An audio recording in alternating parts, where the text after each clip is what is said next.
मौजूद है जावेद अहमद राणा, पीएचई जल शक्ति मिनिस्टर, जिन्होंने 27 मार्च को ऑन मीडिया इतना बड़ा झूठ बोला जम्मू की जनता के साथ भी और जम्मू के टेलीविजन के साथ भी, जिसमें उन्होंने 27 मार्च 2025 को मीडिया में कहा था कि मैं 2 मांगे टेलीविजन की जल्द से जल्द पूरी करने जा रहा हूं, जिसमें पेंडिंग वेजेस 2 किश्तों में जारी करना और मिनिमम वेजेस को रिवाइज करना।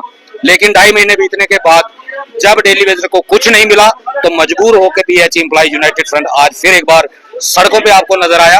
और अगर यही रवैया जल शक्ति मिनिस्टर का रहता है, सरकार का रहता है, तो जो काम छोड़ हड़ताल हमने 27 मार्च को जावेद राणा साहब के कहने पे सस्पेंड की थी, हम उसको दोबारा रिवाइव करने के लिए तैयार हैं। उसके लिए हमने आने वाली 27 जून को अपनी कोऑर्डिनेशन कमेटी की मीटिंग बुलाई है, जिसमें हमारे पूरे जम्मू प्रोविंस के रिप्रेजेंटेटिव हिस्सा लेंगे और उसमें यूनानिमसली डिसाइड किया जाएगा कि किस डेट को हम दोबारा स्ट्राइक में जाने वाले हैं।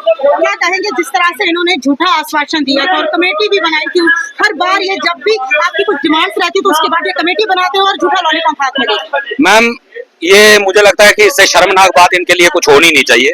इतने पदों पे बैठे हुए लोग अगर अपनी जुबान पे ही कायम नहीं है तो मुझे नहीं लगता इससे क्या बोलूं अब इनको कि इससे घटिया कोई बात हो सकती है। इंसान की सबसे बड़ी होती है जुबान, और जब इंसान अपनी जुबान करके मुकर जाता है तो उससे घटिया इंसान कोई हो नहीं सकता। 9,000 रुपए आपको सैलरी मिलती है, जबकि एमएलए 3 लाख सैलरी जो है मांगते हैं, ऐसा क्यों?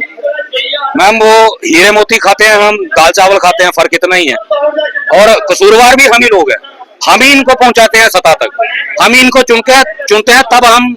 तब जनता ये नहीं देखती कि इसकी कैपेबिलिटी क्या है, इसके पास क्वालिफिकेशन क्या है। तब कोई देखता है कि ये मेरी बिरादरी का है, कोई देखता है ये मेरे धर्म का है, कोई कहता है ये मेरी जात का है। तब हम नालायक लोगों को चुन लेते हैं, तब हम पढ़े लिखे लोगों की बात नहीं समझते। और जब ये लोग हम चुन लेते हैं, यही बाद में हमारा बेड़ा गर्क करते हैं। ये अनपढ़ लोग पॉलिसियां कहां से बनाएंगे, क्योंकि पॉलिसी मैटर बनाना पढ़े लिखे लोगों का काम होता है। ये अनपढ़ लोग 8वीं फेल, कोई 10वीं पास, इनको हम सत्ता में भेज देते हैं और बाद में यही हाल होता है, करो धरने, करो मुर्दाबाद, करो जिंदाबाद।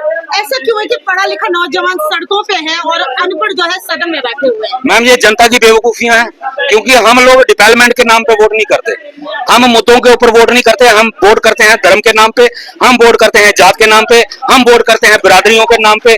यही एक सबसे बड़ी समस्या है कि जब इलेक्शन होती है तो तब हम लोग असली मुद्दों से भटक जाते हैं कि हमारी रिक्वायरमेंट क्या है, हमारे रिक्वायरमेंट को कौन पूरा कर सकता है और उसकी क्या कैपेबिलिटी होनी चाहिए। जिस दिन जनता ये चीजें सोचना शुरू कर देगी, मुझे लगता है ये धरने प्रदर्शन देना अपने आप खत्म हो जाएंगे। उनको वोट मिल गया, उनकी सैलरी इंप्लीमेंट हो गई। आपने 28 का जिक्र किया, मुझे तो 2-3 कहीं नजर आते हैं मीडिया में, सोशल मीडिया में वो एक्टिविटी थोड़ी बहुत करते हैं, बाकी 24-25 तो मुझे नजर ही नहीं आते, मैंने तो देखे ही नहीं कहीं। अगर वो जनता ने चुने थे, जनता के बीच में तो आने चाहिए, नजर तो आने चाहिए। 3-4 एक्टिवेट हैं जो कहीं ना कहीं छोटे मोटे काम करवाते हैं जनता के, तो मीडिया में भी आते हैं, तो बाकी वाले तो कहीं नजर ही नहीं आ रहे पिछले 10 महीने से। उनकी सैलरी मिल गई, उनको स्कॉर्पियो नहीं मिल गई, उनको सरकारी कोठियां मिल गई, और क्या चाहिए?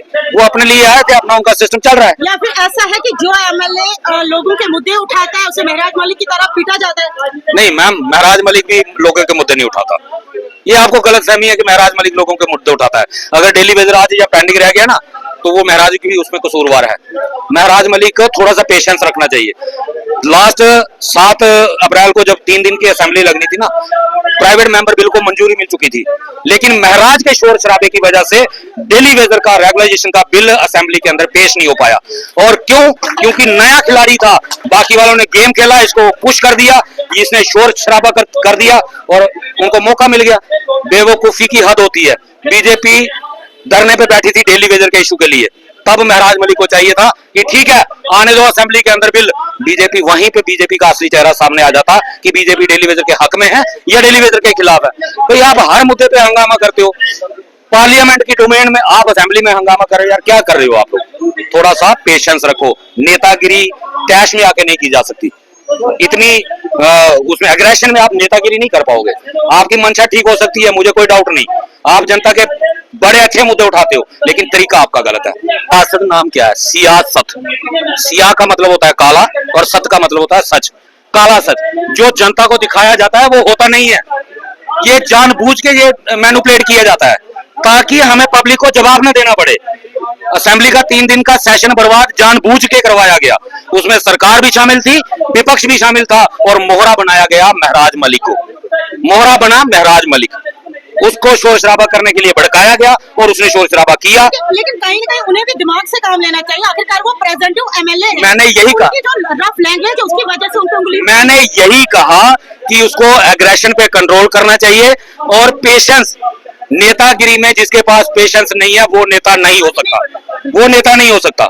आपको जनता फॉलो करती है, आप वो गली के वो नहीं है अभी के गली के नेता हो, कोई आप सरपंच हो या पंच हो, आप एमएलए हो, आप एक कॉन्स्टिट्यूएंसी को लीड कर रहे हो, आपको जनता देख रही है, आप सदन के अंदर बोल रहे हो, आपको थोड़ा सा कंट्रोल रखना चाहिए और तब आप जनता को फायदा दे पाओगे। अगर इस तरीके की लैंग्वेज यूज करोगे, सदन का समय बर्बाद होगा, पक्ष को भी बचने का मौका मिल जाएगा और विपक्ष ने जो पिछले 10 सालों में समय लोगों का बर्बाद किया था उनको भी बचने का मौका मिल जाएगा, वो भी सवालों से बच जाएंगे। एक आखिरी सवाल, ये हड़ताल कितने दिन तक चलने वाली है और अगर फिर से आपके मुद्दों को ध्यान नहीं दिया गया तो अगला कदम आपका क्या होने वाला है? अगला कदम हमारा कामचोर स्ट्राइक ही होगा, हमारा सबसे बड़ा। कितने दिन तक ये सरकार के ऊपर डिपेंड करता है कि सरकार कितने लंबा खींचती है। क्या इस बीच आम जनता को पानी की समस्या हो सकती है, क्योंकि अमरनाथ यात्रा जो है 3 जुलाई से अमरनाथ यात्रा भी शुरू होने वाली है, तो क्या आम जनता को इस चीज को लेकर कोई समस्या हो सकती है? बिल्कुल होगी, जब लोग स्ट्राइक पे जाएंगे समस्या तो होगी। उसकी जिम्मेदार कौन रहेगा? जावेद अहमद राणा, बिल्कुल। पर्टिकुलर जावेद अहमद राणा।